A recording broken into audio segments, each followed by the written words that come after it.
to a Robin Banks Productions, baby.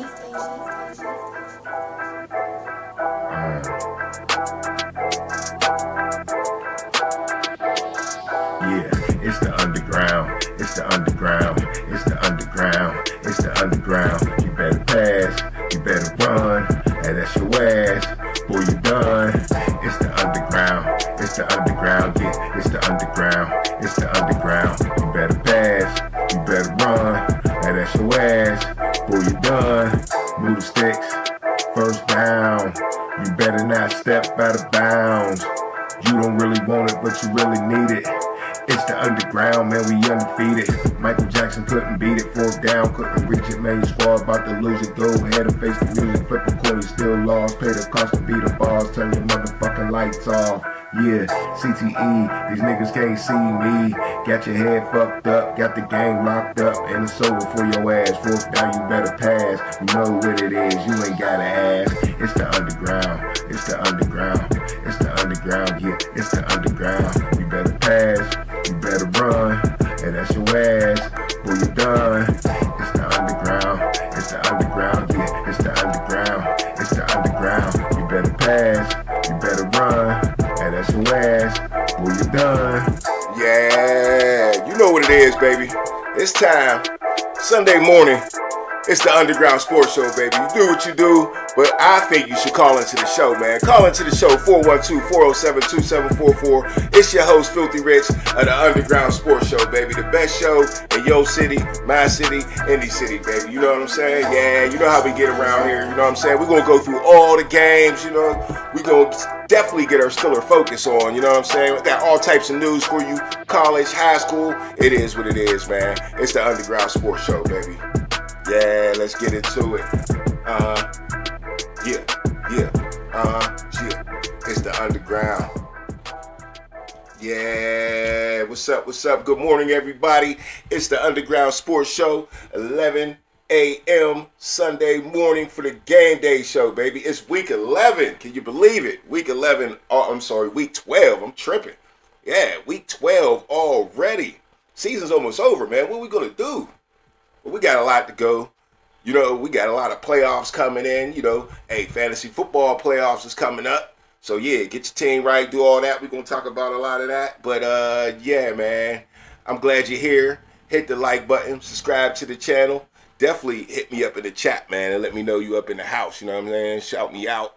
Let me know what's up. And call into the show, man. Anytime, interrupt, man. It don't matter what you want to talk about. Don't matter what subject I'm on right now. You got something in your brain and you need to put it on wax, man. Call into the Underground Sports Show and do that. You know what I'm saying? But yeah, okay. So let's start here. Start with a little icebreaker, man. Unfortunately, our icebreaker is not on a positive note today. I want to get a shout out and an RIP to an Omani student, Jaquan J, who passed away late last week from Monty Christian Academy, man. Basketball player, 14 years old. And let's just dig into the story here real quick. He was at basketball practice. And he, passed out by taking a break, man. Went to take a break. I don't know why my story's not coming up so I can get the exact things for you. But yeah, he went to take a break. In the chat, Ms. Dawn said, we here. Okay, that's what's up, man. Appreciate it. But yeah, Monty student, Jaquan J, man, once again passed out and was having some issues and was taken to Children's Hospital, but on the way, passed away, man. In the middle of practice, taking a breather and passed away. And the most hurtful thing about this, man, it's really just so young, man. 14 years old. I always tell parents, I always preach to other people, my kids, that it's important to play sports because there's a lot of lessons about life that you can learn in while you're playing sports, right? But at the same time, you have incidents like this that sometimes make parents say, I don't want my kid to play sports because of the risk of things happening like this, man. So we hate to hear stories like this. They go back a long way. I remember the Minnesota Vikings Corey Stringer passed out on the football field. He collapsed and passed away. We had a player from Westinghouse when I was in high school back in the 90s. He passed away out on the practice field. So this has been going on for a long time. I don't want to blame it on the past or the future. Sometimes when you stress your body out, I guess, things can happen to your hearts, lungs, stuff like that, any type of organ or whatever. Oh, they still haven't said how he died. They just said he went and took a break and, had some complications, rushed him to the hospital, and he didn't even make it to Children's Hospital. So, it's a sad story. R.I.P. to Jaquan J. Once again, man. Jaquan J. R.I.P. man, and blessed prayers up to his family and all that good stuff like that, man. We know he's in a better place, but it's just sad news. All right, another wild story in the news to begin the show. Here with my icebreakers, man. This is definitely a wild story right here. UAB, Alabama, down in Alabama. Don't confuse with the regular Alabama, but UAB says football player arrested after stabbing 2 teammates. Now, y'all might have seen this on the news last night or something, because this should be big news, but a UAB football player stabbed 2 teammates Saturday morning, hours before the team's game against USF. That's University of South Florida right there. The university said in a statement.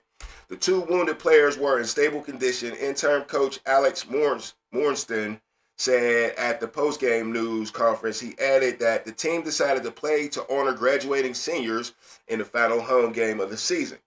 Through several players understandably sat out due to the incident. So it was senior day, and, they continued to play the game because he felt like, it was important to some players too, man. But that's tough, man. That is tough to follow up a game after a teammate stabs other teammates. Like, that's a new story to me right there. Daniel Mincy, an offensive lineman who transferred to the school in May, was arrested and booked on charges of aggravated assault and attempted murder in the afternoon, according to Jefferson County jail records. He was in custody in Birmingham and appeared to be the only UAB player arrested Saturday. So they're saying he acted solely. And damn, this is just a crazy story. So basically, the coach declined to share any further details about the incident, citing an ongoing investigation. The stabbing occurred on campus at the football operations building.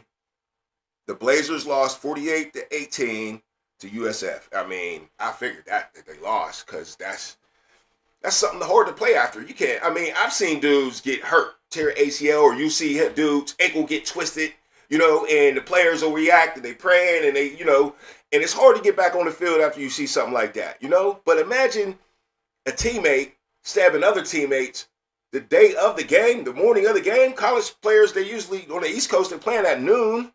So, that's crazy to me, man. That's early in the morning. I don't know, man. I smell bullying. I don't want to, speculate on what happened, but I sniff like maybe some type of bullying incident. They said dude was a freshman. I really don't know. I hate to speculate, but that's just what comes up in my head when I think of that story. That's just wow, man. How you got a stabbing inside the football team. What is the world coming to, man? What is the world coming to? All right, sticking with college football, let's get into some better things, some more exciting things, because it is game day. You know what I mean? Sunday morning, game day, week 12. Got a lot going on. We definitely going to get into our Steeler focus, you know what I'm saying? So don't forget about that. And we're not going to forget about any team either. On the underground here, we get around all to the NFL. We're going to do a little recap on college football right now, too, because there's a lot of big stories in college football. So, yeah, man, let's do a quick little instant replay on college football, man. Lane Kiffin offered a new job, man. A new job, Lane Kiffin. He is still at Ole Miss right now, and LSU's trying to pick him off right there in the same conference in the SEC. It's happened before. I mean, what's his name? It was the coach from Alabama. He was at SEC, then he went to Alabama or whatever like that. So, I mean, they love to swap coaches in the SEC, of course. So, LSU is definitely trying to steal Lane Kiffin from Ole Miss. I mean, he hasn't won much at Ole Miss, so I really don't know. Nick Saban, that's what I was thinking about. I don't know why I couldn't think of his name, but I don't really know why they would want Lane Kiffin that much, and they're offering him big-time money to come to, I think it's like $90 million a year. I think it's a 7-year contract for $90 million for him to come to LSU next year. So look like there's a good chance that he might be set tripping on Ole Miss real quick. You know what I'm saying? Real quick here. Let's see. I think his salary, they say his salary is going to be $90 million. Right now, he's making like $70 million or something like that at his old school. But I think the real deal that is going to make him come, they're saying there includes a $25 million annual investment for NIL funds, man. And in college, $25 million is going a long way. Long way. All right, in the chat, Mizzle Dawn says Notre Dame beat the brakes off of Syracuse. Man, I seen that. And that Syracuse coach, man, he be talking a lot of junk, man. He need to back that up. I think Syracuse is, 3-8? And he be talking a lot of junk, man, on everybody. I'm like, bro, you got to get the job done if you're going to be talking that much. For real. So I definitely don't understand why he be talking so much and how they getting pounded like that. But yeah, Notre Dame, 70-7 or something like that? That was definitely crazy right there. So yeah, let's take another quick look back. I mean, Ohio State definitely handled their business. Number 1 team beat on Rutgers. Number 3 team, Texas A&M, handled Sanford. There's a lot of cupcake games this week, so too much didn't change in the top 10. Georgia beat on Charlotte 35-3. Oregon took out USC. That was the top 15 team. USC is 15, but hey, Oregon beat them 42-27 handily. Oklahoma handles their business against number 22, Missouri. Look, Oklahoma is looking strong, man. They making the SEC look bad. Everybody talks a lot of shit for the SEC, saying they the best conference, no question. But, last year, Texas came in there and they handled their business. This year, Oklahoma's in there handling their business, coming from the Big 12 a few years back. And everybody talk trash on the Big 12 like they ain't nothing. But, hey, Oklahoma and Texas, was they the best 2 teams in the Big 12? Yeah, obviously. But still, they came to the SEC. Everybody thought it would be different for them. Everybody thought they wouldn't get the same amount of wins as they was getting in the Big 12. But all of a sudden, in the 3 years that they've been in there, they've been rising to the top. Oklahoma's number 8. They're saying Oklahoma got a great chance to make the college football playoffs, if not a chance to win the SEC. Now they got to get past the Georgias and the Alabamas and all that, but they beat Alabama last week, so they done did that. So anyway, Alabama at 10, they beat Eastern Illinois. They handled them. Utah in a battle, a bar burner, beats Kansas State unranked 51-47, but Kansas State had them down big time. Utah with the big comeback. That was sweet, man. All right, number 13, Miami beats Virginia Tech 34-17. Virginia Tech is getting a new coach in Franklin soon here. James Franklin, we're going to see if he can get some recruits from this area to go down there. Speaking of this area, the Pitt Panthers beat on Georgia Tech number 16, man. And now the score don't tell it all. It was 42-28. Georgia Tech did try to come back. Georgia Tech's a good team, but it looks like Pitt's going to be getting ranked again, baby. Pitt showed out last week, man. Not last week, but this week. They definitely didn't show out last week. Last week, they took that big L to Notre Dame. Now, Notre Dame went out there and proved it again that, we got that sauce, man. It wasn't a fluke that we went up in Pittsburgh and beat Pittsburgh like that, because we just beat Notre Dame 70-7. So, Notre Dame got their foot on the gas, right?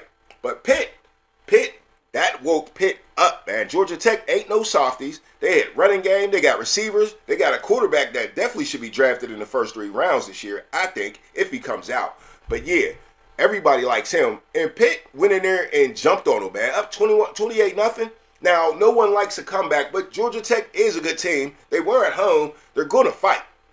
But, shout out to the Pitt Panthers, man, for hanging in there, getting the big win that they needed. Narduzzi said it last week. This Notre Dame game don't even count. I can't believe he said that. Players kind of went out there like it didn't count. But they knew this one counted, man. And they were aggravated about that loss last week. So, yeah, shout out to Pitt for handling that. All right, Texas up next. They beat Arkansas 52-37. Once again, they handling their business in the ACC. Again, they're not as good as last year, but we shall see. Next year, they'll probably be better with Manning coming back, because I think he's getting better and better every week. Michigan handled their business against Maryland.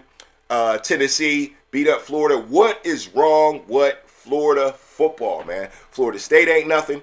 Florida ain't nothing no more. And this is consecutive seasons, man. What is wrong with Florida? I don't get it, man.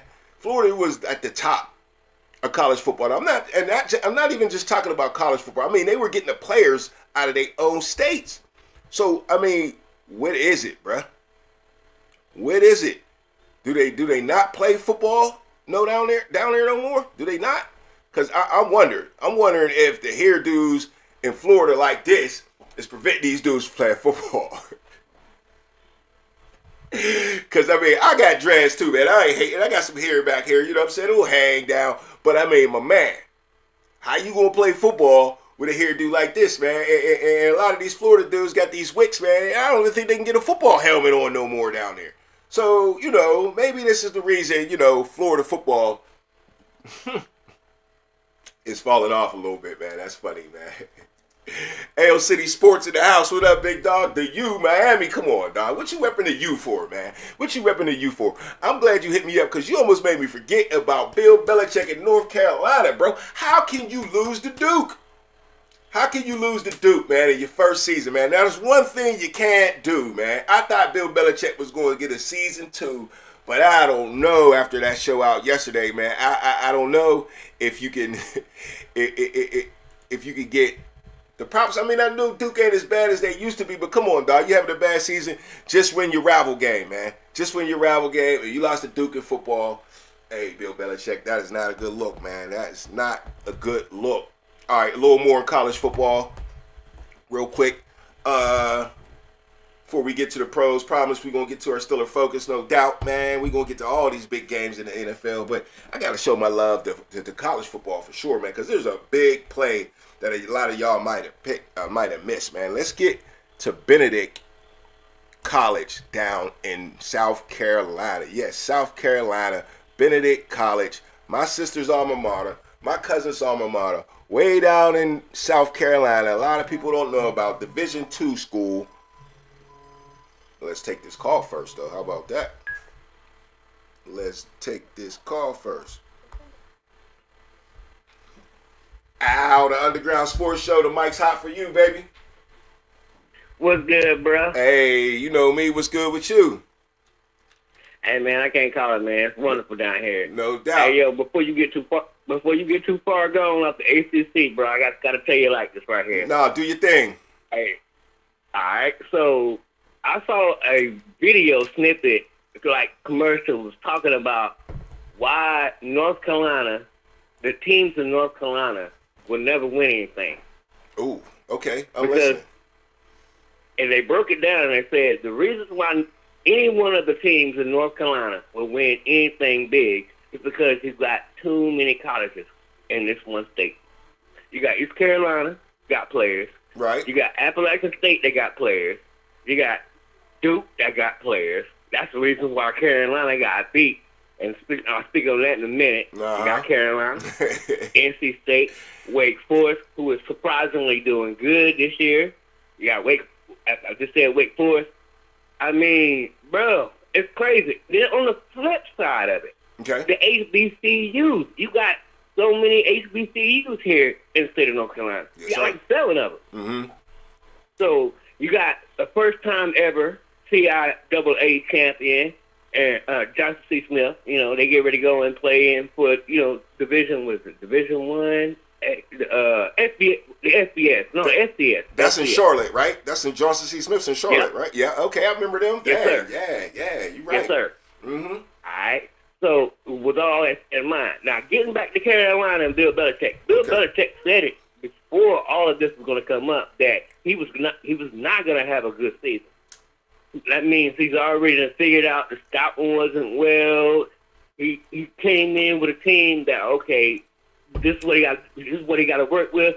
So what I was saying is a minute ago, all these teams, we ain't got enough players. Yeah, I get In what the you're state of saying. North Carolina. Too many teams, so I mean, look, they spread out. They spread out right. too much. Yeah. Right. Yeah, I get what you're saying. Because, like, up here, it's kind of Pitt, Penn State, and then everybody else is real small. You know what I mean? It starts to be Division Right. II real quick. But y'all got a Exactly. lot of Division I football. I agree. Oh, my You God. named them all already. Crazy. Wake Forest, NC State, ECU, Appalachian State, all that's Division I. Duke, North Carolina. Yeah. And then even on the other East side Carolina. of the state, you forgot it. Well, I said that ECU, but Coastal Carolina is now Division I. Coastal Carolina. is That's now South Division Carolina One. now, so you got to add that. Yeah. Coastal. You gotta add Well, that. that is South Carolina, but still, I mean, it's real Right, close. You're right, right. I right. always forget. You're right. Yeah. That's South Carolina. You still got to add Ain't them nothing wrong in. with that. You still got to add them in. Yeah, because they sucking up players from y'all Yes, for you sure. do. Yeah. Yes, you do. But yeah, I get that point for sure. But yeah, Belichick, you still can't lose to Duke, dog. You know what I'm saying? Like, that ain't a good look. It ain't a good look, no matter what, man. That ain't look good. That ain't look good, though. That ain't look good. Nah, not at all. But all right, But man. I ain't want to hold you up, man. Nah, I it's just had to cool. call you in and tell you about that ACC thing, man. It's Hey, yo, cool. look, I want to ask one question. No, go ahead. What do you think about it? I know you get ready to talk about it Yeah, coming up. yeah. Go ahead and What do you say it, feel because I about already Shedeur know. Sanders? Oh, whew. What do you? Yeah, Shedeur Sanders. What I'm do you going feel to get about his to it. first Well, starting game? it's definitely his first start. What do I think about Shedeur Sanders? I think Shedeur Sanders, the argument about Shedeur Sanders and the Cleveland Browns and Dylan Gabriel and all that good stuff like that is the worst debate argument in sports right now. I can't stand it, right? I believe And I've been sucked into I a agree. couple arguments, and I can't stand it because there's no way anybody knows anything about Shedeur as a pro football player.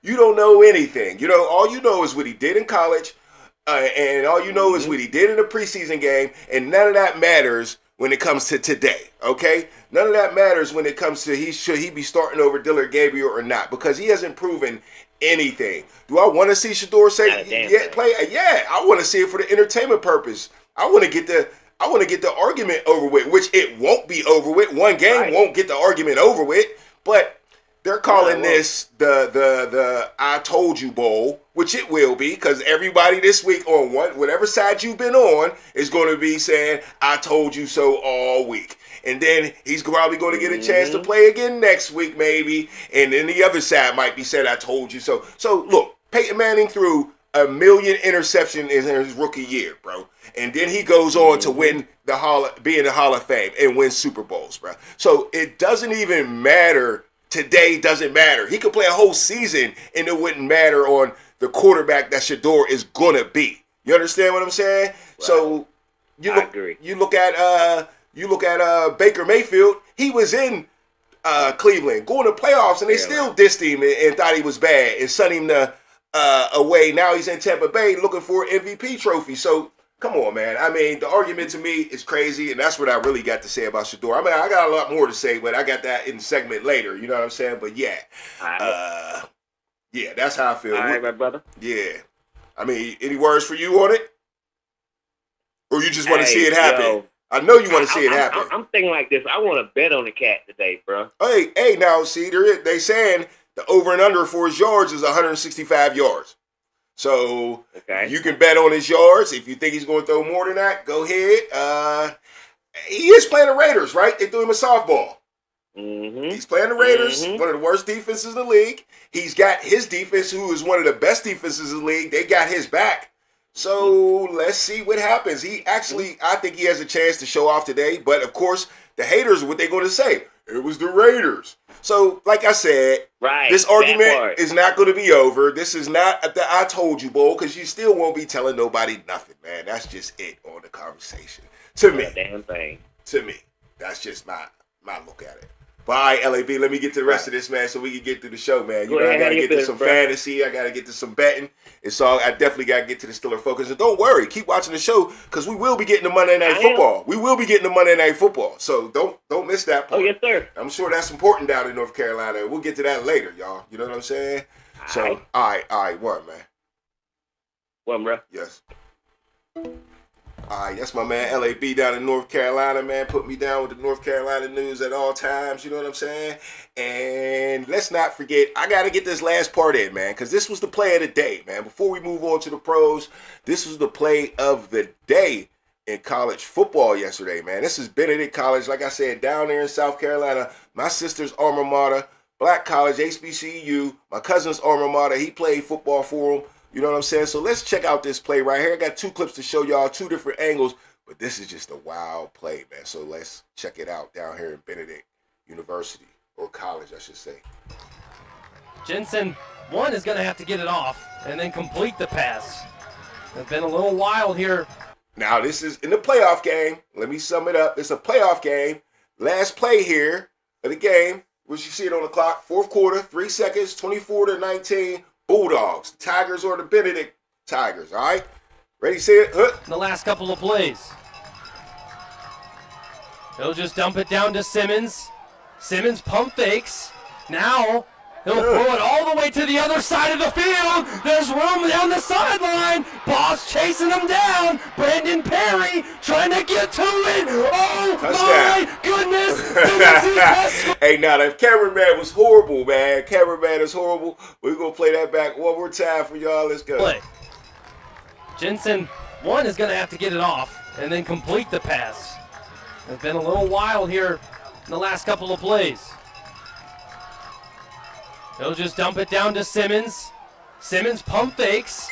Now Pump fake was he'll crazy. throw it all the way to the other side of the Slipping. field. There's room down the sideline. Out. Boss chasing him down. All right, let's pause that one right there. Now let's go to the other angle, man, because the other angle shows the disrespect at the end of the play, man. The other angle definitely shows the disrespect at the end of the play. Let's hit it up.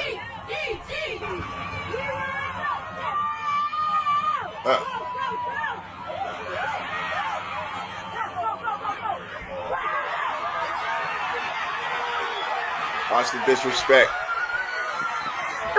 Get your ass out of here. My man could have saved the day, got tossed. Dang. My man could have saved the day, got tossed.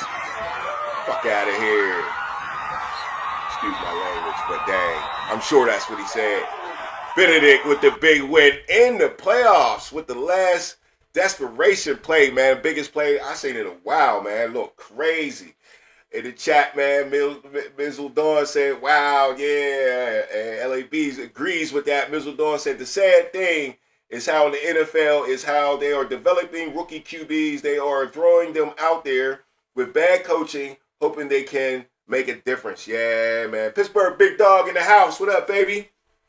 Hey, man, salute to you, too, sir, man. Salute to your channel, too, man. Everybody go watch Pittsburgh Big Dog, man. Big time Pittsburgh talk over there. You know what I'm saying? You got to go see the SC Sports World over there on the YouTube. So go check that out, man. Yeah.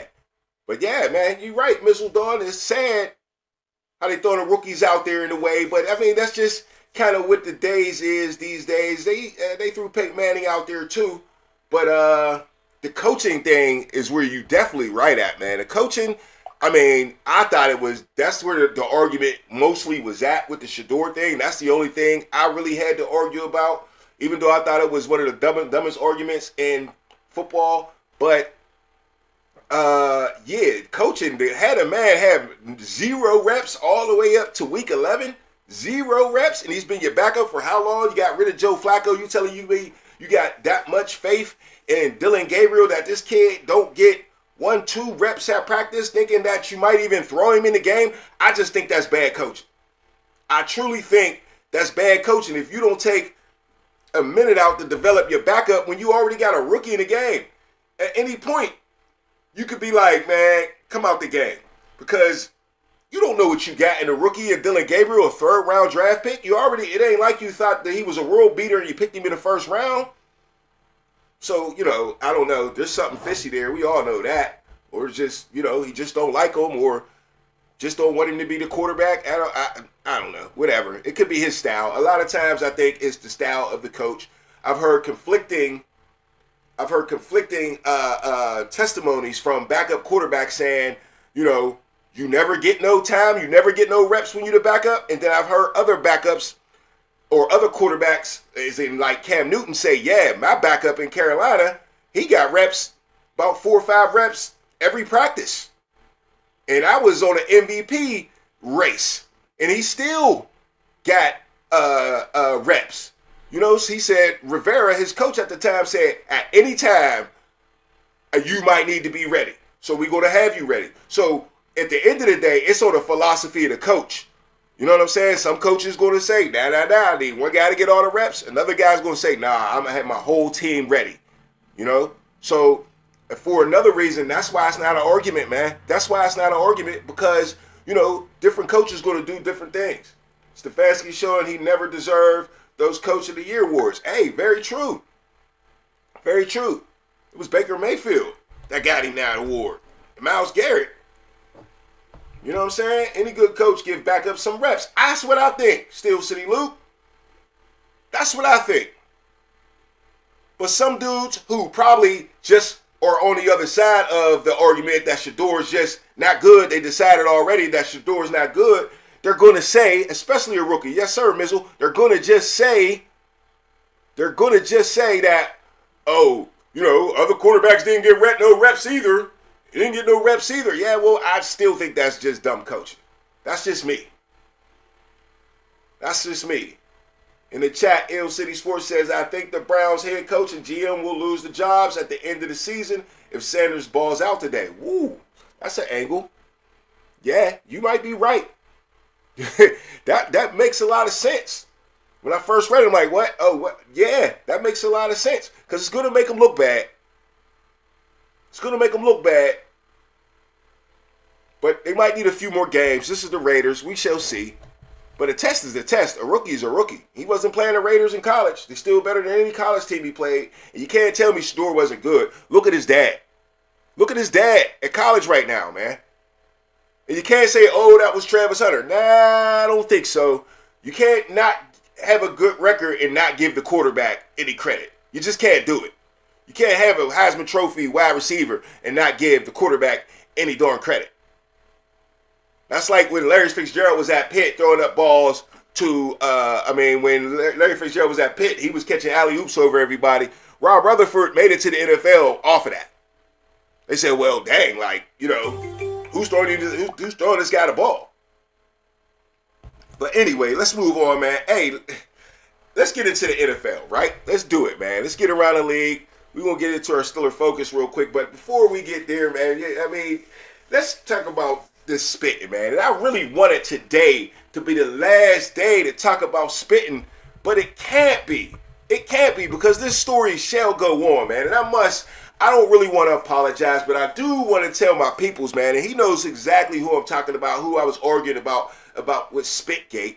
You know, I was saying that let me tell you what he was saying. He said Ja'Marr Chase needed to be suspended for the whole year. That's the angle the NFL needed to take because this spitting was getting out of hand. Because it was the second Spitgate of the year. And then in college football, they had a Spitgate, right? Real quick. So my cousin's like, man, they got to go hard. And I'm telling them, like, I didn't say he was wrong.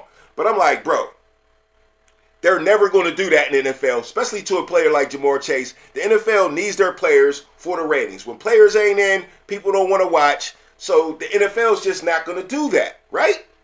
So, you know, reason I owe him an apology or a slash, you're right, is because we got another Spitgate already, man. Can y'all believe this? Let me get to it, man. I got it on film. I'm tired of watching people spit on people, but y'all got to see this. This is Colorado State quarterback. Don't even know his name, but he's in the news for the same shit. Ja'Marr Chase is in the news for being a nasty, nasty, nasty human being. Watch this, bro. If he saw what we saw, the frustration, right, the shove from Bergen Morgan. His face, bro. If he saw what we saw, what the fuck is this dude right, thinking? the shove from Bergen Morgan. But then you just don't spit at people. Come on, man. Like you said, I got to call my cousin right. I got to apologize, man. Something. I mean, look, man. I'm the type of dude. I ain't gonna say I'm right when I'm wrong. You know what I'm saying? If things change, you know. But now we just can't having Spitgate after spit. What's up with these young folks, man? How disrespectful are we getting these days? Mr. Dawn said he needed more than one game, and I like Ja'Marr Chase. Me too. And he definitely needed more than one game. Should have been 2, 3. I knew it wasn't going to be no season it was for, but it got to be something harder now. This college kid right here, he's probably done for the season. It's different. You don't have the clout that Ja'Marr Chase got. You don't have the NFL backing you up and wanting their ratings, being greedy and wanting their money no matter what. Because players ain't that important in college football. So Colorado State quarterback, you out of here, bro. You out of here. But him lying, it was worse than him lying is worse. But here's another thing you noticed in this video though, right here. The reaction. The reaction wasn't like everybody jumped on Jalen Ramsey for not reacting the same. But, or not reacting. Here's what I want to say. Basically reacting the same as this kid did. Did you see the reaction to this If kid? he saw what we saw. After he spit in his face? The frustration. He basically immediately turns around Morgan. and looks at the ref like, what's going on? Like, ref, did you see that? You just don't And see, this explains how nasty and how much of a sucker move this is. Because everybody knows when you spit, the ref ain't going to see it. So it's one of them sucker moves you do to try to get a reaction out of somebody else, and that's what happened. And that's what happened with the Jamar Chase situation, and that's how Ramsey got kicked out the game, and just found out yesterday that Ramsey was fined $15,000 still. After the spit gate was on film and everybody seen that he spit in his face, the NFL still decides to fine him $15 million. Not $15 million, I'm tripping, $15,000. But still, Jamar Chase lost $500,000 though with his paycheck. Yeah, but that's wrong, man. And say the Steelers would have lost that game because Jalen Ramsey got kicked out. Uncle the chat says pros should get minimum of 2-game suspension and a $1 million fine. I like it. College should be the rest of the season suspension. Yeah, I think it should be up to the coach. The coach should definitely kick an ignorant player like that off his field, man. Off his field. All right, so it's crazy. Spitting is crazy. But I want to know, what y'all think? Is spitting worse than, bodily harm? You know what I'm saying? Because, your boy's Myles Garrett, he got 6 games for ripping my man's helmet off and beating him up in the head with it. And speaking of that incident today, man, let's get into the Steeler focus too, man. Let's Steeler focus right now because we know at this point, I just came across my phone right before the show started that Mason Rudolph is getting the start today, fellas. Mason Rudolph in Pittsburgh is getting the start over Aaron Rodgers, baby. It's time to focus on the Steelers. All right, because we got everybody in the chat. That's what's up, man. Shout me out in the chat if you're being quiet out here. Let me know where you at, where you from. You know what I'm saying? Definitely hit the like button. It's Sunday morning, man. It's time to get it on, man. We didn't talk enough about college and all that, but it was very interesting, man. So we had to stay there. You know what I'm saying? Ill City Sports says spitting on someone is very disrespectful. The shit started back in the slavery years. A true story. And now we the ones that doing the disrespectful act and spitting on someone. Yeah, that's not cool, man. Not cool. Not cool. You definitely don't follow disrespect with disrespect in that type of way. You know what I'm saying? Now, nobody punch you in the mouth or spit on you, then, yeah, you might want to react. But I'm saying, I feel what you're saying. Over the generational days, that's not us, man. We don't do that type of shit. So they need to did that, these young boys, man. And the young folks today in America is just losing all respect. So we got to get a grip on that, for sure, man. For sure. But let's get into our Steeler focus, man. Now, you know what I'm saying? Like I said, Steelers got the Bears today, right? Steelers got the Bears, man. And pivotal game today. Pivotal game. Steelers 6-4, Bears 7-3. Both top in their division, right? Both top in their divisions. So, yeah, this is a battle that nobody's seen coming. The Ravens is supposed to be winning their division. Detroit Lions or the Green Bay Packers, somebody like that is supposed to be winning their division. But, today, man, we got a lot to worry about because the Bears ain't no chumps, man. The Bears is definitely stepping up their game. You know what I'm saying? So, we got one. And we got our backup quarterback in. But how much faith do we have in Mason Rudolph? Huh? How much faith do we have in Mason Rudolph? So, y'all tell me that. Do we believe in Mason Rudolph today to beat the Bears? One of the Bears' best defenders is out. But let's talk about one of our best players this year, man, because I want to show y'all something, man. I want to show y'all something real quick. And we definitely get back into the big-time conversation of the Steelers, but I just want to get this out the way. For the one last time, I want to get this out the way, man. One play right here, I got to get this out the way, man. One more time, we need to watch this, because I got a new nickname for my boy. Now, I love Mount Washington, man. We all love Mount Washington. We've been loving him since he get there, begging him to give him the ball. Aaron Rodgers been making sure he gets him the ball. But yeah, I'm done with Mount Washington, man. I got a new name for my man, and it's when I play this music, you're gonna know my new nickname for this man. Yeah, my new nickname for my boy Godzilla, baby.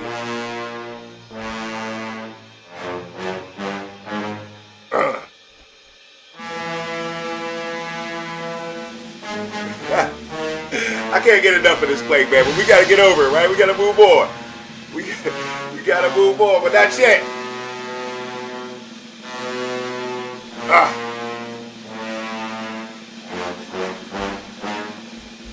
Dog, don't do it. Don't do it, bro. I mean, how many times can we see this? Angry Runner,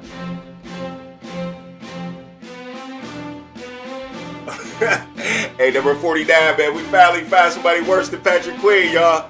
49 was getting hurt all day. And then 22, business decision, man. Olay!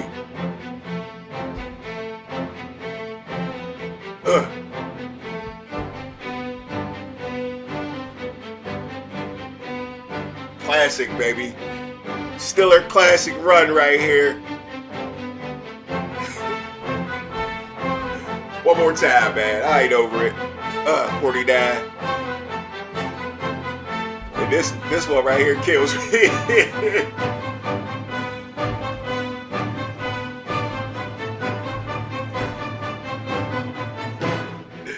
New name, baby. Godzilla. My man Godzilla in the house, baby. Mount Washington, a.k.a. Godzilla, man. Look at this dude, man. Look how big he is. That's crazy to me. All right, man, in the chat, let's get back to the chat. Ill City Sports says Caleb Williams and Tech McMillan are the talks of a Rookie of the Year. Yes, sir. No, Caleb Williams ain't no rookie. Tech McMillan is, though. But Ill City Sports also says, damn, the next Christian Okoye. Yeah, man, he's definitely looking running crazy like Christian Okoye. I didn't even think he was reminding me of him. But, yeah, I'm on you with that. Yeah. So anyway, man, I had to shout my boy out for the last time. I'm over it. I'm over the video. Back to the Steelers and the Bears, man. What y'all think, man? Mason Rudolph in the house. Now, what I do think about the Bears got talent all day, man. My man just mentioned Caleb Williams having a much better year. Ben Johnson's the new coach, been teaching them how to win. They got 5 fourth-quarter comebacks this year. Yeah, man, 5 fourth-quarter comebacks this year. Now, if you remember the Bears from last year, and their old coach, that's how he got fired, right? That's how Ben Johnson got this job, because the Bears didn't know how to win. Jayden Daniels was born in the Chicago Bears game last year with that Hail Mary, right? Where the dude was messing around, fucking with the crowd. Then he came back into the play and missed the Hail Mary, and dude caught it. And hey, they blamed it all on the coach, man, that his team wasn't ready for the last play and fired him. Well, here comes Ben Johnson. And everybody automatically thought they would get better because they stole Detroit's coach, and they did get better, man. Everybody was right about the Chicago Bears. It didn't start out well, but it is here now, and he's taught them how to win. Now, if you're watching the Detroit Lions, you're looking at the Lions like, look, man, the Lions is losing some of these close games, right? So they lost a little mojo by losing Ben Johnson and how to win in the end and get those fourth downs they need. And the Bears picked it up, and the Bears are sitting at 7-3, man. You know what I'm saying? So, yeah, they got a lot of talent at wide receiver. And what really scares me is the 2 tight ends, man. Colston Loveland and Kmet. You know what I'm saying? So, tight ends have always been Stiller killers. And let's not forget about their running backs. I can't even pronounce dude's name, bro. The Mangini, man, Menage a Trois dude, number 25 for the Bears. Nice with it. He's the backup. And DeAndre Swift's the quick one out the backfield. The one the linebackers is really going to have to worry about today. Now, Pittsburgh, Big Dog says 22 is Geno Stone from Newcastle. Definitely a business decision. Hell yeah, boy. He wasn't trying to get in Godzilla's way. He ain't wanting to work with Godzilla. Now, we need Godzilla to step up today against that Bears defense because I believe we're going to have to score some points today, man. We're going to have to score some points. Now, let's look at the difference between Aaron Rodgers and Mason Rudolph, because I really had a feeling Mason Rudolph will be starting today, because that ain't a good look playing with your bad wrist. He had a hard cast on it. That threw me off right there. You definitely fall on your wrist at all times. My wrist hurt right now from playing football years and years ago. My wrist always hurt. From being a wide receiver, bumping off the line, being a DB, using your hands, period. your wrist is involved, man. And I know it's not his throwing hand, but that's his brace hand. That's the hand you even pat the ball with. That's the hand you avoid defensive linemen with. You know, you need a good wrist. So it's a safe bet to put Mason Rudolph in the game, and I'm going to show you why. Last week, Mason Rudolph in relief was very good, okay? Aaron Rodgers was 9 for 15 in the first half, 116 yards for 1 touchdown with a 106 passing rating, all right? Now, Mason Rudolph came in for relief at halftime for the second half at the beginning of the third quarter. He was 12 for 16, 127 yards, and a touchdown with a 118 passer rating. So, yeah, Mason Rudolph came in there. It gave you the equivalent, if not better. His pass percentage was better than Aaron Rodgers. So, yeah, his completion percentage, I should say, and his rating was a little better. They both threw it for a touchdown, 127 yards and 116. That's pretty even. But, yeah, you see what I'm saying here. I think we're okay with Mason Rudolph here. Would I like Aaron Rodgers to be our quarterback? Yeah, I think he's a very smart quarterback. He's probably going to be better. He is better in the red zone up here. He's better in the red zone. We've seen that immediately. We even seen that in the last game. I think Mason Rudolph missed a couple of opportunities in the red zone, especially his first opportunity in the red zone to score a touchdown instead of a field goal, or at least get the first down and keep that going, that drive going. So, yeah, Mason Rudolph got to knock a little rust off, but he still played well. So I still think we got chances to win, man. Now, also here is Slay is back, man. Is it Darius Slay? Yeah, Darius Slay is back. I didn't want to get his name wrong. Darius Slay is back, slated to play, but does that mean he will start over Pierre? They haven't said anything. I haven't heard any news. All I heard is he's slated to dress and play. I do not want Slay in the ball game over Pierre. Now, him getting in the game in sporadic moments, maybe playing a little nickel, or they throw somebody else in the nickel and he jump out there or whatever. But I want James Pierre as my starter. James Pierre has been looking good 2 weeks in a row. He came in for relief when Slay was initially hurt and played very well, very physical as a tackler. We need that at corner. Slay wasn't trying to tackle nobody, and he wasn't covering nobody well. And James Pierre is doing both. So, yeah, leave James Pierre in the game. Also, Slay, if I was a veteran player like that and I seen the way James Pierre was playing, I wouldn't even want to play no more. And, you should never say that as a player like that. I ain't saying I don't want to get in the game and contribute at all, but for what's best for the team, sometimes you got to be able to see. Okay? And James Pierre is best for the team. Young cornerbacks, period, are best for the team. That's why we got Jalen Ramsey at safety right now. You see my question of the day, can Jalen Ramsey make the Pro Bowl at safety? Because he wasn't about to make it at corner, bruh. He was not about to make it at corner. Now, he's looking real good at safety, so I'm not knocking him, the player, as a player, but he's just not a corner no more, and neither is Slay, man. Can't do it. These young dogs is the man. They're nice at wide receiver. So you need some young boys in there to cover these boys, okay? Now, we done seen the best 2 receivers we're going to see all year already 2 games at the same time. Jamar Chase and T. Higgins. So for the rest of the year, we won't see a better duo than that. And if they handled them dudes last week, we should be looking good for the rest of the season with James Pierre and JPJ out there at quarter. I like these 2 dudes. They ain't getting beat deep. They playing hard. They playing physical. Yeah, you might catch a little pass interference from JPJ, but like try to calm down on that a little bit. But we'll take it too, as long as you doing your thing, not giving up touchdowns. Once again, JPJ has not given up a touchdown all season. All season. So this game right here is a mano-a-mano type game, baby. 2 good teams, 2 decent defenses. But I think the X factor in this game is going to be Caleb Williams versus the Pittsburgh Steelers defense. This is the first time Caleb Williams has seen this 3-4 Blitzburgh type defense, okay? Other people run the 3-4, but they don't do it like us, okay? Now, our defense is an ancient defense, but it does confuse quarterbacks, and it takes a while. You've seen it with Lamar Jackson. You've seen it with Joe Burrow, and them is great quarterbacks right there. You see it with a lot of quarterbacks, a lot of rookies. The first time they play this Steelers defense, they get confused, man. They get confused. And Caleb Williams ain't a rookie, but he still ain't seen this defense yet in his career. Okay? So let's bank on that, and let's do this the Tomlin way, man, and shut down these young quarterbacks, man. Tomlin is very good against young quarterbacks. So let's see if we can get that in today. But yeah, man, that's my Steelers focus today. Ben Johnson has been having the Bears in tight games and winning Tomlin tight games. But we got Mike Tomlin, the real Mike Tomlin, man. So let's see, man. TJ Watt's got to step up of the world. Jalen Ramsey got to play his Pro Bowl type safety that he's been playing all year. And we should be able to dominate on defense. They got good wide receivers, but they're younger. They're not great. I'm really scared of their backfield and their tight ends. So let's see what happens today, man. Let's see what happens. Yeah. Steeler focus. Let's go, man. All right. Let's get around the league, man, on some other games, man. Another game I want to. The Bills lost to the Texans on Thursday night, man. I don't know if y'all seen that, man, but yeah, I mean, Josh Allen got me enough fantasy points and all, but he could have got me way more, man. And everybody's blaming it a lot on Josh Allen, man. A lot on Josh Allen, but some people got his back. Let's hear what Emmanuel Acho got to say on the state of the Bills right here real quick.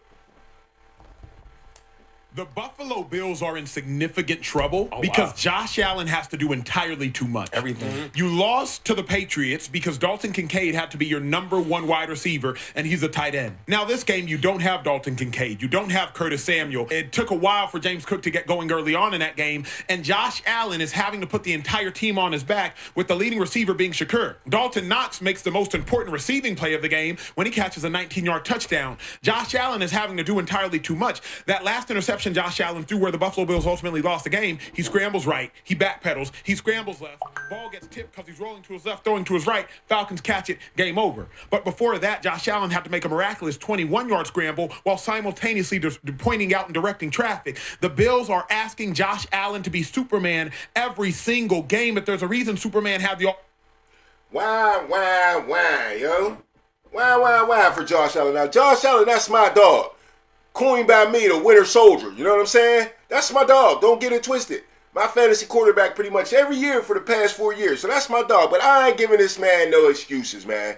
No excuses. You ain't got nobody. You get paid a lot of money to do your thing, dog. Now, it is hurt when you got Keon Coleman that can't get his shit right. They got him benched for 2 games in a row. You know what I'm saying? But Shakir ain't no slouch. Yeah, he's a slot receiver. But it's funny how the narrative changes when you lose, man. Instead of respecting the Texans defense, because we all seen Josh Allen just last week. Nobody was saying he ain't had no receivers last week when he had 6 touchdowns against the Tampa Bay Buccaneers, right? But then you run up on the Texans and it's a different ball game, baby. It ain't nothing else but the Texans defense this time. Mizzle Dawn says it's the same thing every year. Hell yeah, it's the same thing every year. And I'm going to show you exactly what I'm talking about when it comes to the same thing every year, bruh. I'm going to show you exactly what I'm talking about. This is with Josh Allen, too. He plays hero ball, and he needs to stop. And the coach lets him play hero ball, and they need to stop. Let him play hero ball. They need to get a ball to Cook a lot more. He rips something off every game. Right now, I'm playing against Cook in my fantasy, and he still racked up the points in the loss. Should have had more. But they want to play hero ball with Josh Allen, and these are the type plays that Acho obviously didn't see because he's trying to blame everything on these receivers. Well, Josh Allen, you got to take a little credit for plays like this, and I've seen quite a few of them. I'm going to show you this one, but there's quite a few plays like this in this game, bro.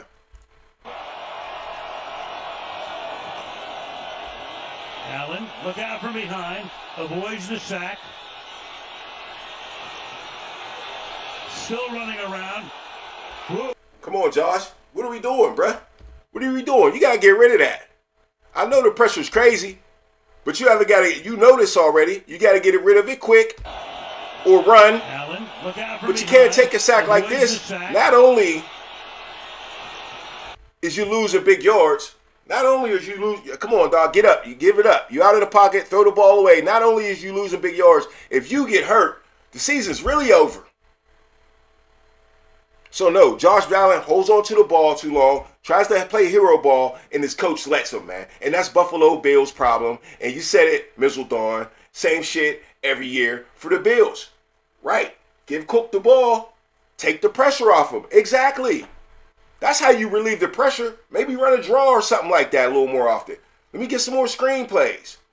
But nah, Josh Allen out there playing hero ball, and that's a little bit of the demise of the Buffalo Bills, you ask me, man. You ask me. That's the problem. Not what Acho said. Not that he don't got no receivers and all that. Okay. I mean, they said the same thing about Patrick Mahomes. He gets into the same problem. He don't want to give up on the play.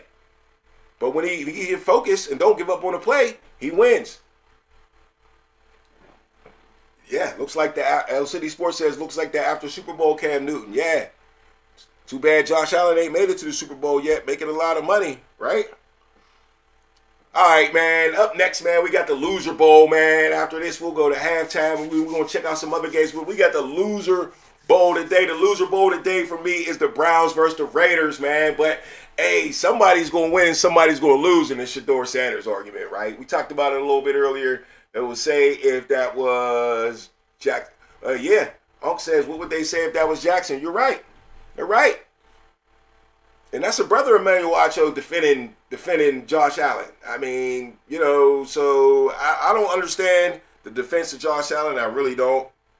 But let's take a look with and listen to what my man Debo, James Harrison, got to say about this Cleveland game. They got to show Debo and Joe on YouTube. That's Joe Hayden. They played together in Pittsburgh. Also, Joe Hayden played in Cleveland. So they talked about Shedeur Sanders in his game. Let's see what they got to say. Joe Flacco, before he left, said, he was upset that they wasn't opening up the playbook. They wasn't throwing the ball down the field. What we're dealing with Gabriel, we may end up dealing with Shedeur, or is it going to be a situation where we see Shedeur actually taking the shots down the field? We might have jumped the gun on Gabriel being a dump down passer. You're playing the Raiders. It's no way Shedeur can lose this game unless he loses this game. Shedeur, nobody's asking you to go out there and be a world beater. You know what I'm saying? We're just asking you to go in there and the simple throws. We need to run the ball. Offensive line needs to make sure Judkins gets going. We need to stay ahead of the sticks. They need to go in, run the ball. Just smart decisions. When you get in the red zone, try to get touchdowns instead of interceptions. For you to go out there and just be a consistent quarterback, just not turn the ball over, hit simple passes that we need. Okay, that's Debo and Joe on their show, man. Watch Debo and Joe, man. I think it's one of the best new shows on YouTube, man. I really like it a lot. Debo, I didn't know how well he would be talking and on, but he's great, man. I like him a lot, man. He breaks down games like crazy, man. It's like he got a photo memory of everything that happened in the game. But the point of that conversation really was, the Joe Hayden part with him breaking down what Cleveland needed to do, man. Because I had the same philosophy in my head as I was watching that, before I watched that, don't try to make Shedeur Sanders some world beater today. You know what I mean? Because to me, that might be the conspiracy. If Cleveland comes out here and they have Shedeur throw the ball 45 times or something ridiculous like that, that is going to be nuts, bro. That's going to be nuts. The conspiracy theory will be in for me at that point because they try to set him up.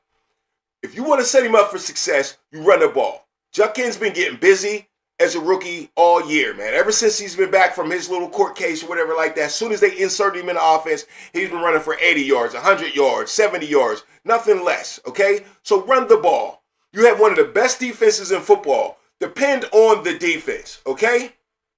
You depend on your defense. You try to get short fields. You throw the ball when you need to throw the ball, and you run the clock. You try to get out of there with a win with your backup quarterback and Shedeur Sanders. You don't throw 45 passes with your quarterback as your backup quarterback, as any rookie quarterback. So to me, you will be able to see a lot of things in these games that's like behind the scenes. You know what I'm saying? On how they really feel about Shedeur and how they set Shedeur up for this game, man. And how much does Cleveland really want to win? Now, it's the Loser Bowl. Do they really even care about winning at this point? I don't even know exactly what the records are, but they're both horrible. You know what I'm saying? But still. You can't go out there and treat Shedeur like he's some Hall of Fame quarterback and think he's going to beat the Raiders throwing the ball 45 times today. He'll probably make mistakes if you make him do that. But if you slow the game down, run the ball, you can have success. All right, man, it's halftime, man. We'll be right back with more around the league, man. We're going to get it up into Monday Night Football. We got a good game there, man. We still got to get a big game in the Chiefs and the Colts today to talk about, baby. I definitely ain't forgot about the Colts, man. And we try to forget about the Chiefs, man. But damn, they won't go away. So, yo, man, it's the Underground Sports Show, man. We'll be right back, all right? Right after this message, man. After the halftime show, matter of fact. Hey, see you in a minute. We'll be back.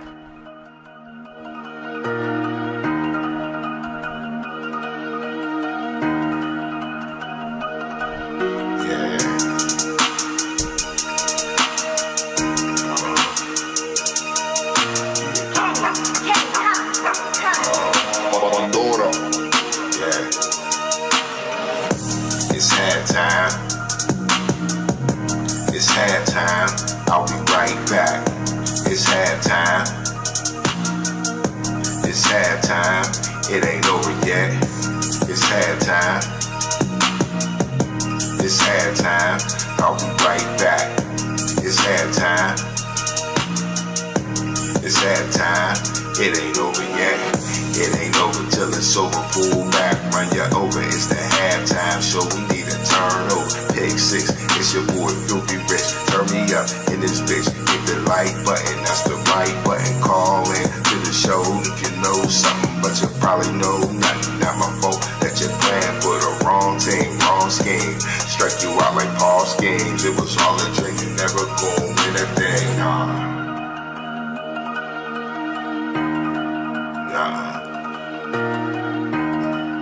Yeah, you know what it is.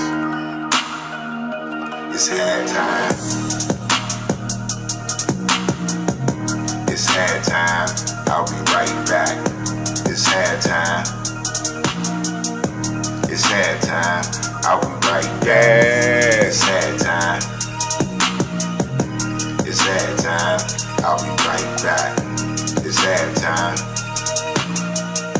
It's halftime. It ain't over yet. Yeah, you know what it is, baby. It's the Underground Sports Show. Hey, definitely hit the like button, subscribe to the channel, and share the channel too, man. Share the channel on your social media. Show me some love, man. Get me some more subscribers up in here. You know what I'm saying? Call into the show anytime. 412-407-2744, man. Hey, do your thing, man. Say what you got to say. It's the Underground Sports Show. Yeah. Yeah, we got three big pivotal games coming up, man, that we're going to get into here, man, because we still getting around the league, you know what I'm saying? My Steelers got the Bears today, man, so don't forget that. You got anything to say about the Steelers-Bears game and Mason Rudolph starting today, or what this defense going to do today against the dangerous Bears, man, call into the show. Let me know how you feel, man, or anything you want to talk about. You want to get back into the Shador conversation, man? You want to get back into Spitgate? It don't matter, man. I don't know if y'all seen, man, real quick, earlier in the show, man, that show boy spit in the face, man. Maybe we do got to do something about this spitting, man. Hey, I already told my family, man, and earlier in the show, I don't know if you heard me or not, but yeah, man, I guess we do got to do something about spitting, right? We got to do something about spitting, because yesterday we had another dude spit in the face, man. If y'all didn't see it earlier in the show, there you go, man. He spit in my man's mouth, man. Crazy work, dog. One more time, man, if you didn't catch it. This is worse than Jalen Ramsey and your boy, man. Right in his face mask, bruh. So that's horrible. That's horrible. Let me stop that. All right, so let's get back into the NFL. Like I said, call in, interrupt the show anytime you like, and talk your sports, talk your shit, man, because that's what we do around here. All right, man, what's the time is it? It's 12:05. We got an hour till game time. So, yeah, we're going to speed it up a little bit, man, and make sure we get all our parlays up in here, man, our fantasy teams right. But we got to talk Chiefs and Colts, man. In the chat, Mizzle Dawn says, Colts Nation. Oh, yeah? It's like that, baby. I feel you, man. Hey, they no Colts Nation in the bird, though, man. We done handled them already, but that's okay. I still got a lot of faith in the Colts. Matter of fact, we got your back this week. But of course we got your backs because nobody likes the Chiefs, right? We need to get rid of the Chiefs, man. Please help us get rid of the Chiefs. We don't want to see them later. I don't think you want to even see them later, even if you beat them today. Nobody wants the Chiefs in the playoffs. Now, I kind of called it early in the preseason, right? Big Brim in the chat says, when did this stuff become cool, man? It's becoming epidemic, man. It's a pandemic. Matter of fact, I was supposed to say that. I'm glad you say that. It is a pandemic, man. It's getting crazy. And then they act like, 2 years ago, we had M99s on our face and shit. You know what I'm saying? Like, because of COVID. And now everybody's spitting on each other. Like, what the hell, man? Straight up disgusting. That boy, ain't no way his coach letting him play again, ever again. And it's always caught on tape, bro. They always tell us that. And these young boys don't listen to that. They so immune to it because their whole life is on tape, man. Every fight they've been in, every argument with the school teacher they've been in, every lunch table argument, they've been on video their whole life. So maybe they don't give a damn. But I don't know. Maybe I'm tripping, man. But back to Colts. Back to the Colts. Handle your business, Colts. You know what I'm saying? Now, y'all got weapons, man. Y'all got the leading rusher in the league. One of the leading passers in the league, and Daniel Jones, man. But speaking of Daniel Jones, that's where it gets iffy, man. That's where people don't know what to do about this game because you got Daniel Jones versus Patrick Mahomes. That don't sound good, man. That don't look good on paper. That don't sound good when you say it.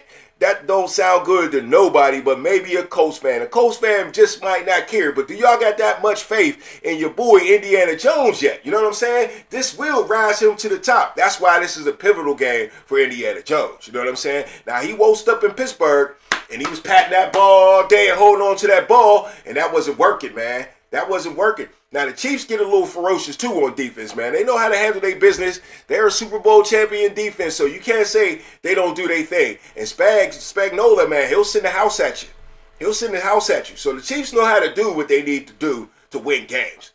But when you hear Daniel Jones versus Patrick Mahomes, excuse me, that don't sound good, man. It really don't. So, I mean, I don't know who I got in this one, man, but, yo, the Colts, I mean, the Chiefs is definitely having a Super Bowl hangover while the Chiefs is having a great year. Don't let these Chiefs ruin your great season, Colts. Come to play the game, man. Give the ball to Jonathan Taylor. Don't come out like you did against the Steelers and give the man the ball 8 times and wonder why you turn around and the score look the way it is. You know what I'm saying? Get your man in the game, Jonathan Taylor, and let Indiana Jones assist him. You know what I'm saying? It's really that simple. And that Colts defense ain't no joke either. So I think they got a chance to rattle the Chiefs quarterback, Patrick Mahomes, a little bit too, man. But the Chiefs is a little rolling. But, hey, they can lose. That's obvious. They're 5-5, right? So let's get these dudes out the playoffs, man. Let's get these dudes out the playoffs. Let's move a little forward to another game on Monday night. Now, when I say these two teams, y'all might be like, oh, this ain't no big game, Rich, but I'm going to break it down and tell you how it is. Carolina Panthers on Monday night, 6-5, versus the 49ers, who are 7-4. All right. Now, both of these teams is trying to hang around in their division. That's one reason that makes this game very important. But when's the last time you seen the Carolina Panthers on Monday Night Football? We done mentioned Cam Newton a million times today, so we might as well do it again. I think maybe that was the last time you probably seen Carolina on Monday Night Football. Now, you might have seen them on primetime Thursday, Sunday night, but we all know the big primetime game is Monday night, right? So it's been a while, and there's reason. Panthers was looking good last year. Thought they were going to be really good, but this year they supposed to step up. But 6-5 ain't bad. They're having a roller coaster season, but that's actually really good for the Carolina Panthers. You know, they're having a Mike Tomlin-ish season. You know, 6-5, hovering over 500. But for them, it's been a long time since they've been 6-5. But now they got to go to Carolina. They got to go to San Francisco and knock these boys off to get their ultimate respect. They need to stop hovering over 500 and get over 500. Okay? Now, this game right here will give them a lot of confidence, right? And who needs to bring the most confidence is Bryce Young. Bryce Young, after I keep watching Carolina Panthers and keep taking insight from my man LAB, he's been telling me Bryce Young is the problem in Carolina. Even though some weeks, like last week, he throws for 400 yards, he comes back the next week and throws for 166 and 2 interceptions and loses the game for his team. So the question is, which Bryce Young will show up in San Francisco? It's hard to have faith in Bryce Young, man. But I tell you what, man, I do like Bryce Young. I wish we had a quarterback that could throw for 400 and something yards in a game in Pittsburgh. So just don't look over Bryce Young like he's trash because he's up and down. But he does need to fix his consistency. I'm looking for the coach to help him with that. Carolina got big talent everywhere, wide receiver, running back, tight end. I like it, man. I like it. But the Niners is bringing the same thing. They've been good all year with their backup quarterback. My boy Brock Purdy is back, you know what I'm saying, getting his big money. So now it's time for him to prove himself after he's been injured. And they won last week. They finally got Kerry Kittle back in the game. So this definitely is going to be a battle here on Monday night. You know what I'm saying? So we shall see. But this could be the big X Factor game for Carolina. And that's why I'm really focusing on Carolina. Because I think this game right here is going to direct Carolina's season up or down. They might be able to win the NFC South if they can win this game. Because Atlanta's out of the way, it looks like. The Saints been out the way. And the Bucs is like hurting. The Bucs is hurting. And this is my next game. The Bucs versus the Rams out in Hollywood, man. The Bucs sitting at 6-4, hurting a little bit. Actually, really hurting a little bit. Literally injury. They caught the big injury bug. Your boy Baker Mayfield was having an MVP season, but now all his wide receivers is hurt. Mike Evans on the IR. Godwin been hurt all year. He's dealing with a lot of young dudes out there, and he's just being inconsistent because of that. He doesn't have the connection like he does with the guys that are injured. And he's going to go face the Rams, one of the hottest teams in football in Hollywood. Been playing great. Just had a big game last week, which they won. And so they're rolling right now. The Rams, everybody thinks the Rams is one of the best teams in football. So what do the Bucs do? Can the Bucs go buck the Rams, man? Can they buck the Rams? I don't know. I don't think a Pirate wants to go bucking against the Rams. Hill City Sports says the Panthers got a problem with this game. They got to face CMC on primetime traded game and should have paid him. Oh, I get what you're trying to say. They got to see their boy. You're right. Christian McCaffrey was traded a long time ago for the Carolina Panthers. They didn't want him no more because he had an injury bug or whatever, but he's healthy tonight. He's actually having a great season. Actually had an MVP season a few years back with the San Francisco 49ers, and they didn't give it to him. The year they went to the Super Bowl and lost, they gave it to Lamar Jackson. But yeah, CMC's a dog, and he's going to win it. So that is a problem. That is a big problem. But yeah, back to the Bucs and the Rams, man. The Bucs got to buck the Rams. I don't know about that, man. I don't know. But that should – Carolina got to win also so they can to level up. You know what I'm saying? Because they'll be 6-5, and Carolina will be 7-5 if they can beat the Niners. So they'll be in first place. And that's why these two games right here is pivotal for me in my life. All right, man. That's good for around the league, man. Let's get up into some upset alert, man. You already know, man. Y'all got to help me pick the upset because you know what you don't want, man. You don't want no parlay buster, man. You don't want no parlay buster here. You know what I'm saying? You get a parlay, you pick the parlay, and you get one of these parlay busters because you're not paying attention to upset alert. You know what I'm saying? You're going to be pissed, man. There's always one team that screw up your parlay. So let's see who we got on upset alert, man. The first team here on upset alert is the Ravens. The Jets 2-8 versus the Ravens at home, man. Tyrod Taylor, the Taylor man, he'll always hem it up for you. You know what I'm saying? The Tyrod Taylor is starting for the Jets. No more Justin Fields, man. They're done with Justin Fields. Justin Fields is cooked in New York just like he was cooked in Pittsburgh, just like he was cooked back in Chicago, man. So, you know, Justin Fields just ain't going to make it in the NFL, is he? If you can't make it on the Jets, you ain't going to make it nowhere. But the story is, can Tyrod Taylor come out here and beat the Ravens? The Ravens is rolling. Steelers, we need a look. You know whose side we on. You know what I'm saying? We definitely want the Jets to take out the Ravens. But the Ravens is at the crib. Beautiful day for football. I don't know about this Jets team, man. They're going to have to really step up to beat the Ravens and have the Ravens on upset alert, all right? Next team on upset alert, the 7-3 Seahawks versus the 1-9 Tennessee Titans, man. Can the Tennessee Titans upset the Seahawks? Now, the Seahawks coming off of a little bit of getting humbled, you know what I'm saying, by the Rams. Rams out there and beat them. Your boy Sam Darnold, man, who I was debating, was one of the better quarterbacks in the league, goes out there, makes me look stupid, and throws 4 interceptions. You know what I'm saying? Taylor May says Hill City Sports. Yes, sir. So the Seahawks got to redeem themselves, and they got a softball here versus the Titans. But see if the Titans got any, and he balls today, you know what I'm saying? Like I said, beautiful day of football, you know what I'm saying? It's definitely any given Sunday where the Seahawks put their head down. I'm really worried about Sam Darnold throwing 4 interceptions. Will he revert back into the pumpkin that he used to be back in the day? I don't know, man. So, you know, I hyped him up and he let me down. So, you know, he's making me feel suspect, man. But, hey, I don't know. The Titans are pretty bad, but the Seahawks are on upset alert here on the Underground, all right? Now, the Giants sitting at 2-9 versus the Lions 6-4, who've been lying all year, man. I've been telling y'all about these Lions, man. They can't beat nobody good, but they do beat the bad teams, man. And Jackson Dart is out again. Jameis Winston is getting the start for the Giants. Last week, he almost beat. Who was that the Giants almost beat last week? That was a close game. I can't even think about it. Who it was. Hold up. It was the Packers. That's right. 20-27, and Jameis Winston threw the pick at the end of the game, which he's good for, you know. So I wouldn't be surprised if that happened again today, looking at Jameis Winston. But Jameis Winston can ball. He throws some points up.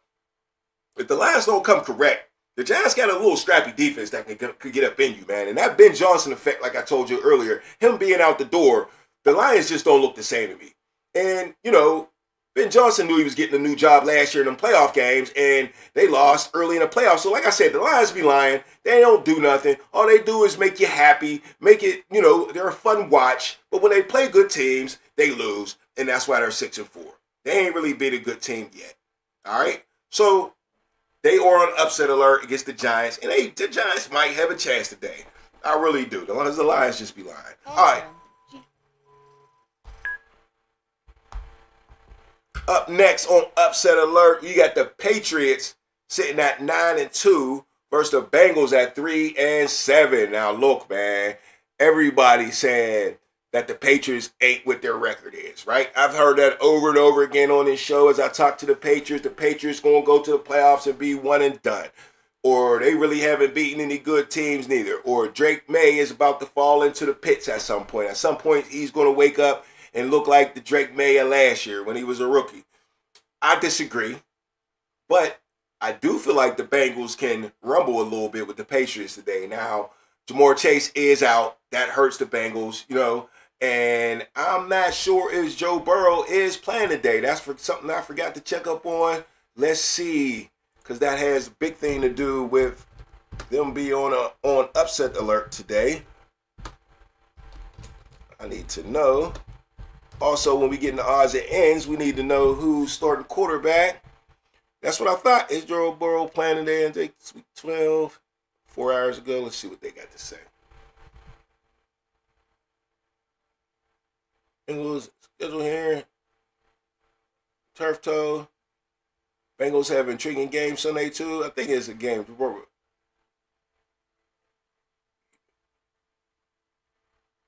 Yep, Joe Flacco started today. Okay, so yeah, Joe Flacco's the starter. I know they was like talking about making a game time decision, but it's close enough to game time. So yeah, they made their decision. Joe Flacco starts today.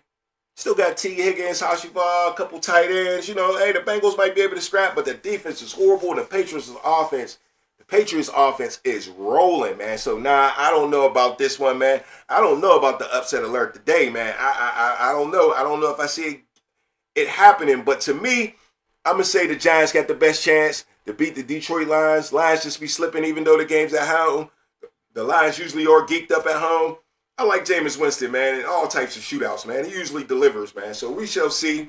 That's just my bank on upset alert that the Giants might take out the Lions today, all right? So, yeah, once again, we got the Ravens versus the Jets on upset alert, the Seahawks versus the Titans, the Lions on upset alert versus the Giants, and the Patriots on upset alert against the 3-7 Bengals. Go ahead and just knock the Bengals all the way out. But, you know, Steelers could use a loss by the Patriots, man. We just be catching up to do, man. We get a better seed in the playoffs or something like that. You know what I'm saying? Yeah. So, yeah, what's going on out there, man? Them was all the big games already. That's my upset alert. Let's check out the injury report real quick.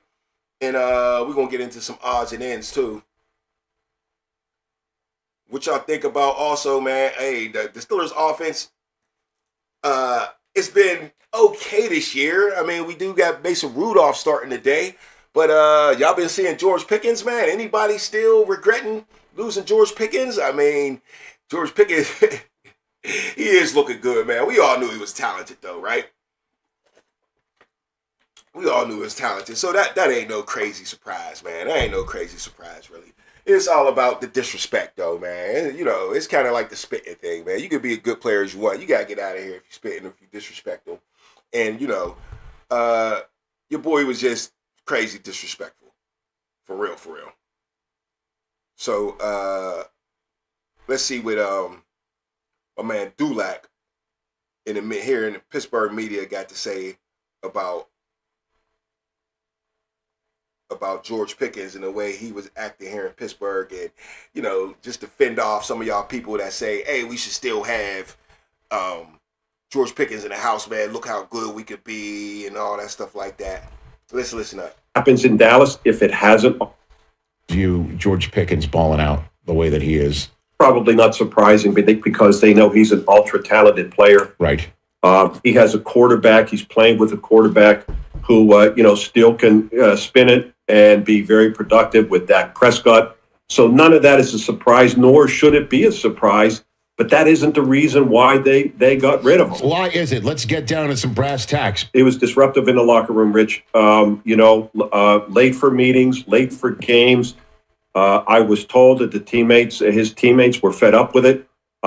It's only going to be a matter of time probably before the same happens in Dallas if it hasn't already. But that's the biggest reason they did it. Now, would it look wonderful to have that tandem with DK Metcalf? Yeah. Absolutely. But it's part of the reason why they brought in DK Metcalf, because they knew they were going to move on from George Pickens. He's late for games, meaning what? Whatever time, Rich, he was supposed to show up, and I don't know what that is. Right. He was always late. And I will give you a quick example. Do you remember the incident last year where, the television reporter reported that he was going to play, would be on limited snaps? They got the information from Mike Tomlin. And the reason why that misinformation was transmitted to I believe, Tracy Wolfson, if I'm not mistaken, is because that's what Mike Tomlin knew without talking to George Pickens, because he didn't show up on time. He wasn't there. And when he reported to the stadium late, they had to take him by ambulance with a police escort to the hospital to have a quick MRI or X-ray. And when he came back, they said he can't play. So that was an example right there of him showing up late, and then it becoming a little bit of embarrassing for Mike Tomlin, giving some. All right, so there we go. See what I'm saying? The disrespect. That's what got George Pickens in trouble around here. Of course, late is late. Can't be late. You see Keon Coleman on the sideline. They don't care if they win or lose without him. They're like, nah, no disrespect around here, man. You got to be on time. You got to respect the team. You got to respect the coaches. You got to respect ownership. And one thing we know about the Steelers, man, they kicking you out if you're disrespectful. Santonio Holmes had the best reception in Super Bowl history. Super Bowl MVP. You know what I'm saying? Gave the Steelers 6 rings. Gave the Steelers 6 rings.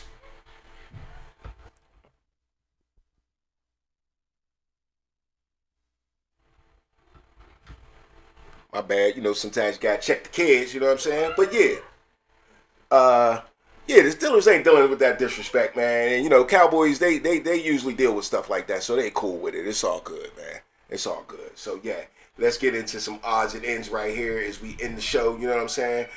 This is where I just go over the spread and see how I feel about it. You can come back and check me out and see if I got it right or wrong. But yeah, man, I go over the spread, the over and under for each team in a freestyle type of way, you know what I'm saying? Brainstorm it. And man, I've been hitting a couple of these, man. So let's see what I got today. You know what I'm saying? Let's get into some odds and ends. Hey, in the chat, Tanika Davis, they all want to come back. We don't need that negativity energy on the sideline or in the locker room. Yes, ma'am. What's up, cuz in the house? That's what's up. Yeah, hey, that's facts though. We don't want that.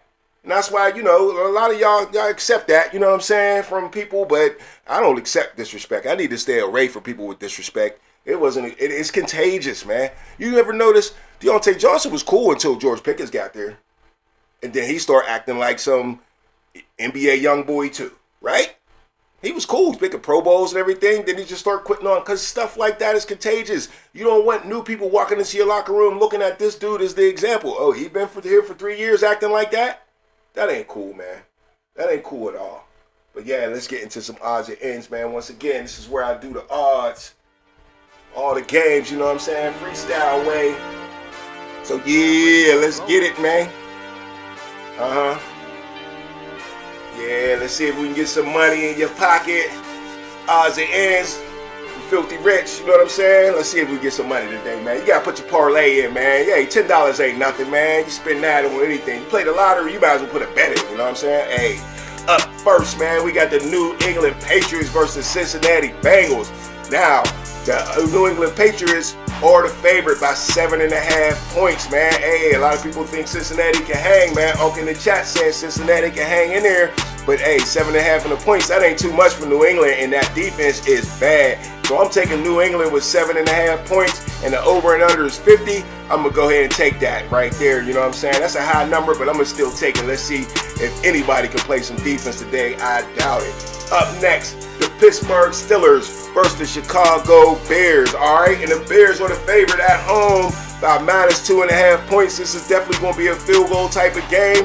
But hey, I think the Steelers is coming to play today, man. Everybody's focused. Mason Rudolph's in the game, so that defense know they're going to have to turn up, man. So let's go, man. I'm taking the Steelers as the underdog in Chicago. Come on, man. We own you, right? You know what I'm saying? Even without Aaron Rodgers, baby. Mike Ditka was your only coach. He from around here. You know what I'm saying? So yeah, over and under 45.5. We definitely gonna take that, man. We gotta take I'm gonna take the under though, man. It's gonna be like a scrappy game right here, man. I'm going under 45 right here. Chicago versus Bears, man. I mean Pittsburgh versus the Bears. Up next, New York Jets and the Baltimore Ravens, who I got up on upset alert. The Ravens are favored by -13.5. That means they gotta beat them by 2 touchdowns, man. I don't know if the Jets gonna let that happen. They gonna scrap for their life. The Ravens ain't as good as everybody think, and your boy Lamar Jackson got a little ankle, man, but that defense is pretty good. The Jets will match that, though. I'm taking the Jets, 13.5. That's just too much for me. Over and under is 44.5. Let's go under that 44.5 right now. I'm just feeling that. All right, Seattle Seahawks and the Tennessee Titans, man. Tennessee Titans is a big underdog, man, by 12.5 points, man. Seattle Seahawks gonna be mad about last week. They took that L. They got to keep up with the Rams. So Seattle's a very proudful team. I see them doing it, man. -12.5 is a lot of points, but go ahead and give it to them, man. Wake back up on offense. Let's go, man. Over and under is 41.5. I can see that happening. Let's get this 41.5 points in here. So I'm gonna go over right there. That's pretty low. New York Giants versus the Detroit Lions, man. Another big spread right here. The Lions are favored by 13.5 points, man. So, yeah, no respect to Jameis Winston. No respect to the Giants defense at all. I'm taking the Giants at plus 13.5. That's just a little much for me. Over and under 50, I'm going to take that too. A little mini shutout, man. But they're going to win by like 10, not 13.5, though. So here we go, man. Up next, Minnesota Vikings and the Green Bay Packers. What a pivotal divisional game. 2 teams trying to catch the Bears. Let's see how it go down. You know what I'm saying?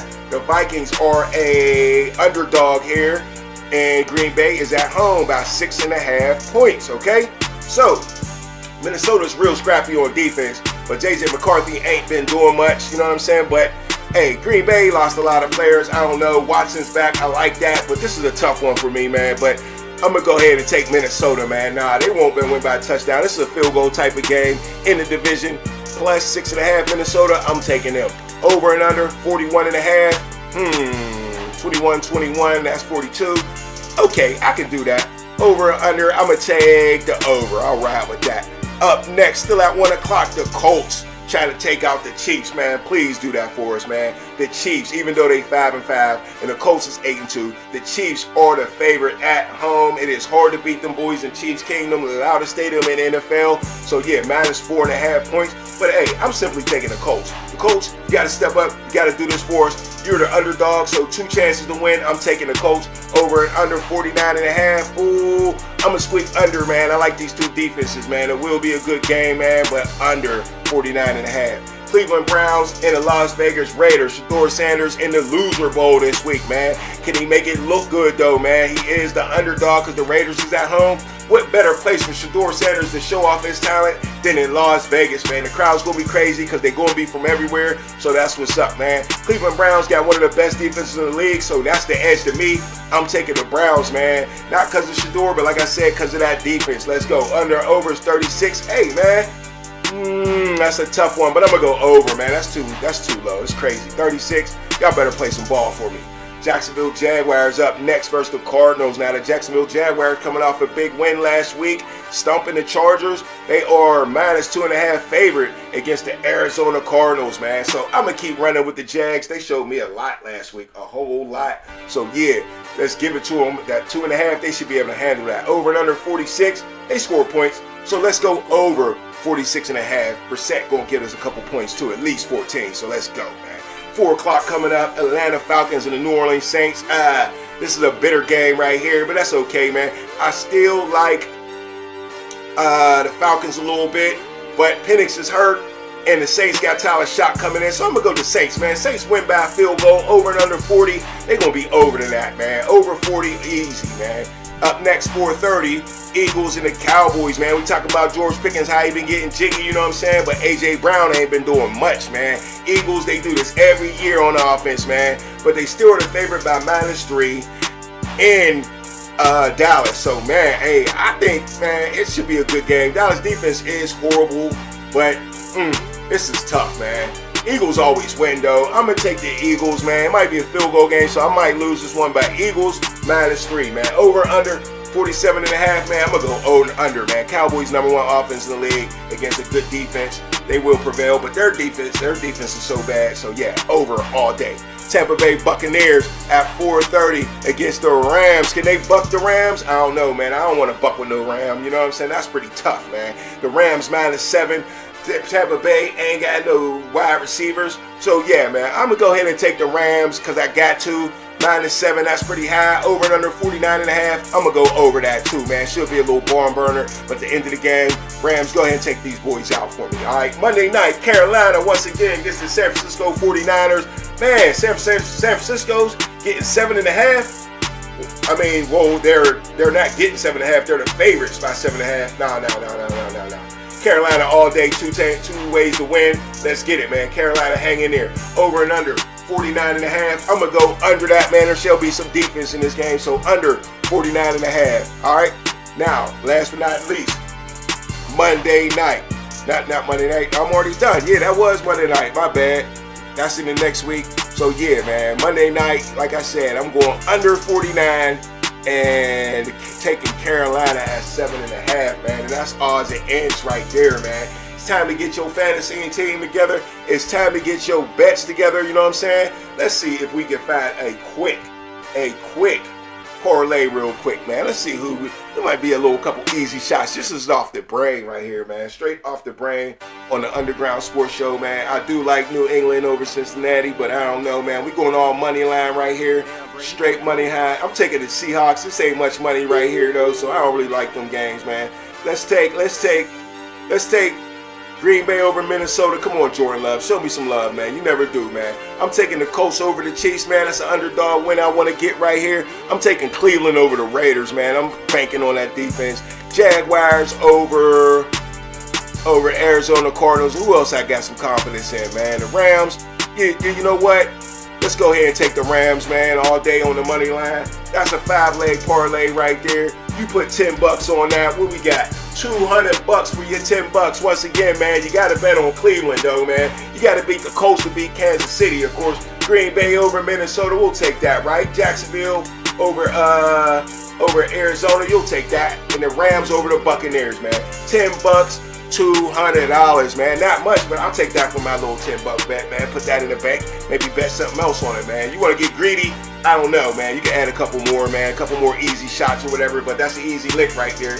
You feeling froggy, man. You put $100 on it, you get $2,000. You know what I'm saying? But so that's my underground parlay of the day, man. Who's going to get busted, man? Who's going to be the parlay buster, man? Who's going to be an upset alert?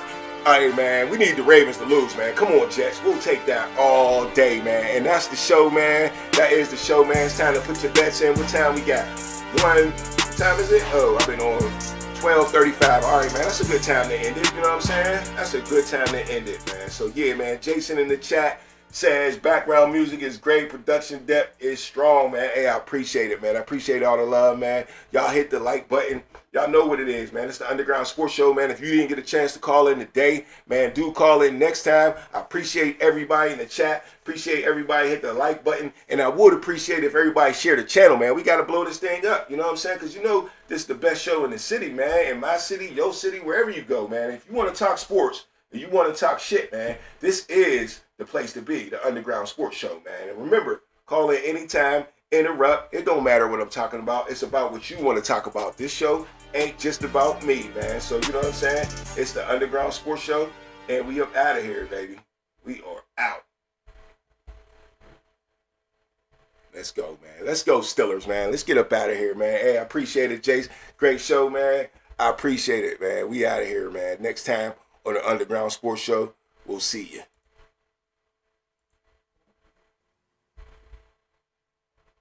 You're listening to a Robin Banks Productions, baby.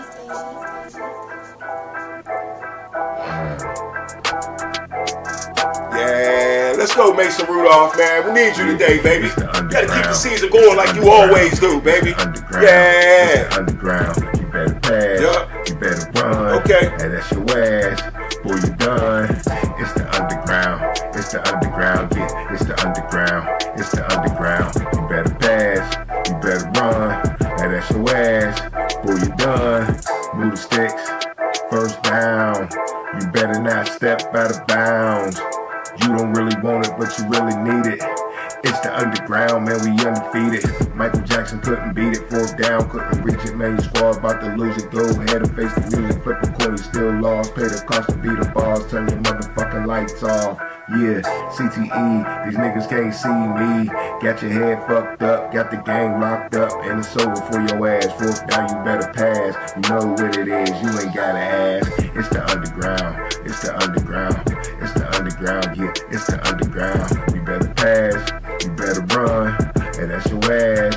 Boy, you done. It's the underground, it's the underground, yeah, it's the underground, it's the underground. You better pass, you better run, and that's your ass. Boy, you done.